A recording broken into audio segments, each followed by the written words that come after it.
영화 도가니를 비롯해 그놈 목소리, 살인의 추억과 같은 작품들은 실화를 바탕으로 했다는 공통점을 가지고 있죠. 영화적 관심을 넘어 사회적 이슈까지 모으곤 하는데요.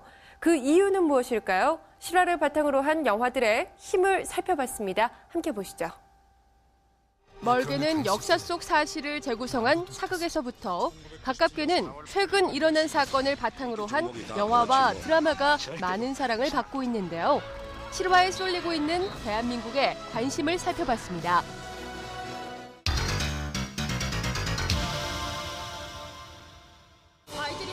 최근 대표적인 실화 영화 하면 도가니를 빼놓을 수 없을 텐데요. 2005년 무진이 청각장애인학교. 인정하고 싶지 않지만 끔찍한 아동 성폭행 사건이 일어났다. 재판 결과 가해자들은 집행유예로 풀려나 버젓이 학교로 복직하였고 학생들을 도왔던 선생님들은 모두 파면당하는 어처구니없는 사건이었다. 동명의 소설을 원작으로 한 도가니는 광주의 한 청각장애인 학교에서 발생한 아동 성폭행 사건을 바탕으로 하고 있는데요. 영화 도가니는 주연을 맡은 배우 공유가 직접 영화화를 제안한 것으로 알려져 더욱 화제를 모으고 있습니다. 세상에 이런 일도 있었다라는 걸 난 왜 이제 알았을까? 이 소설이 영화화된다면 난 이 영화에 무조건 출연해야겠다. 개봉 한 달여 만에 450만 관객을 바라보고 있는 도가니는 대한민국을 뜨겁게 달구며 국민의 관심을 사건에 집중시켰는데요. 언론들은 앞다투어 도가니 사태를 재조명하기 시작했고 국회는 또 다른 도가니 사태를 방지하겠다며 도가니 방지법을 만들겠다고 나섰습니다. 너무 끔찍했어요. 그러니까 우리가 도저히 상식의 어떤 범위 내에서 상상할 수 없는 거였기 때문에 지금 생각해도 분하고 어떻게 이런 일이라는 생각이 들고 결코 간과해서는 안 된다는 생각이 아직도 변함이 없습니다. 결국 영화의 실제 배경인 광주의 한 학교는 폐교가 결정되기도 했는데요.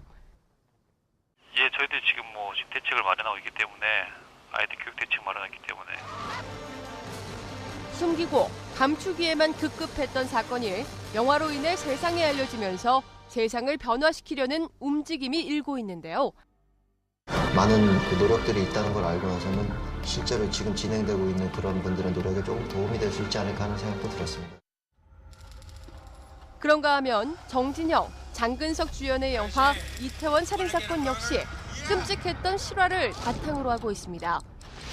1997년 이태원의 한 햄버거 가게에서 벌어진 충격적인 전대미문의 살인사건.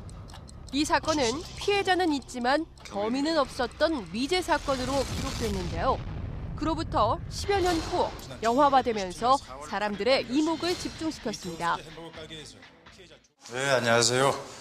이태원 살인사건에서 박 검사 역을 맡은 정진영입니다. 네, 이 사건은 실제 사건을 밑바탕으로 한 영화인데요. 97년에 이태원에서 벌어졌던 미 국적자 2명이 한국의 청년을 살해한 사건에서 시작된 영화예요. 개봉 당시에도 큰 이슈를 몰고 왔던 이태원 살인사건은 공소시효를 6개월 남긴 시점에서 용의자가 미국에서 검거되면서 다시 한번 화두로 떠오르고 있는데요. 그날의 사건들을 여러분도 기억해 주시고 다시는 우리에게 그런 일이 있지 않도록 우리도 꼭 알고 있어야 할 사건인 것 같아요. 또 어떤 시사적인 문제에 있어서 여러분들이 꼭 알아두셔야 할 문제이기 때문에 좋은 선택이 될 수 있지 않을까라는 생각이 듭니다. 영화 도가니와 이태원 살인사건은 사라질 뻔한 어두운 진실을 세상에 알리며 사회를 움직이고 있는데요. 이것이 바로 실화를 바탕으로 한 영화의 힘이 아닐까 싶습니다. 실화를 바탕으로 한 영화의 힘은 스포츠를 소재로 한 영화에서도 느낄 수 있는데요. 지난 2009년 개봉한 영화 국가대표는 열악한 국내 스키점프 선수들의 이야기를 생생히 다루고 있습니다. 안녕하세요. 이번에 국가대표에서 밥 역할을 맡은 하정우입니다. 저희가 작년 한 5월부터 이제 스키 연습하고 실제 선수들하고 같이 트레이닝하면서 훈련을 시작했었는데 처음에 놀랐어요, 굉장히. 마땅한 어떠한 장비라든가 시설도 없고 진짜 너무나 열악한 환경 때문에 그거에 처음 놀랐었고. 실제 선수들과 같은 훈련 끝에 만들어진 이 영화는 840만여 명의 관객들의 관심 속에 한국 영화 역대 흥행 순위 7위에 랭크됐는데요. 이 같은 영화의 흥행은 실제 스키점프 국가대표 선수들에 대한 관심으로 이어지기도 했었죠.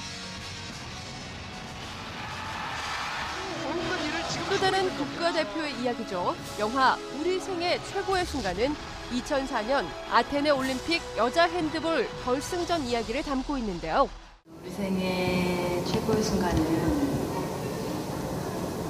2004년 아테네 올림픽 때 실제 우리나라 여자 핸드볼 국가대표 선수들의 그 명승부를 모티브로 해서 만들어진 영화고요. 그녀들의 멋진 명승부와 투혼과 그녀들의 도전에 대한 이야기를 담고 있는 영화고요. 굉장히 감동적이고 진정한 1등이 무엇인가를 우리에게 알려주게끔 하는 영화가 아닐까라는 생각입니다. 아테네 올림픽 10대 명승부전으로 꼽힐 만큼 영화보다 더 영화 같았던 이 이야기는 그해 영화상을 휩쓸며 비인기 종목이었던 여자 핸드볼에 대한 관심을 높였는데요. 이렇듯 실화를 바탕으로 하고 있는 영화에 대한 관심이 날로 커지는 이유는 무엇일까요? 사람들은 뭔가 진짜 있었던 일이다라는 것에 훨씬 더 관심이 있는 것 같아요. 그러다 보니까 뭔가 이렇게 허구적인 이야기들보다는 진짜로 있었던 일들, 자신이 몰랐던 어떤 이슈가 되는 얘기들을 영화로 담아낼 때 이게 진짜 있었던 일이기 때문에 뭔가 더 관심이 갖는 게 아닌가라는 생각이 듭니다. 혹자는 정의에 목마른 사회에 대한 관심이 실화를 바탕으로 한 영화에 대해 흥행으로 이어진다고 하는데요. 그것이 사건을 고발하는 것이든 혹은 비인기 스포츠에 대한 관심을 불러오는 것이든 우리들의 이야기를 담고 있어 주목받는 것이 아닌가 싶습니다. 지금 이 손 놓을 수